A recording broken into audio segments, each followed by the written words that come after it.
तर आपल्या पिढीतल्या किती लोकांकडे तेवढ्या सेव्हिंग्ज आहेत की ते आई वडिलांच्या मदतीशिवाय स्वतःच्या आई वडिलांना किंवा स्वतःला मदत करू शकतात. सेटल होणंच सेटल कसं व्हायचं? एक्झॅक्टली, म्हणजे हा शब्दच आता असं फेक आणि फॅन्टसी. आजपर्यंत कसं आहे ना, आज भरपूर आपल्या पिढीची पण लोक आई वडिलांसोबत राहत आहेत. तोपर्यंत तुमच्या खाण्याच्या गरजा, रोटी कपडा मकान कोणतरी अजून सांभाळतं. तर तुम्ही जे पैसे कमावतात ते तुम्ही उडवू शकता.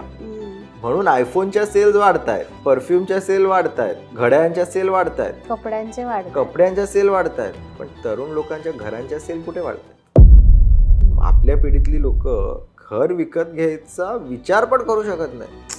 मोठे परचेस तुम्हाला करायचे असतील, सेव्हिंग करायची असेल की उद्या गॉड फॉरबिड काही पण झालं, मेडिकल इमर्जन्सी आली, तर आपल्या पिढीतल्या किती लोकांकडे तेवढ्या सेव्हिंग्ज आहेत की ते आई वडिलांच्या मदतीशिवाय स्वतःच्या आई वडिलांना किंवा स्वतःला मदत करू शकतात? नाहीच आहेत. तर तो राग कुठे ना कुठे येणार ना बाहेर.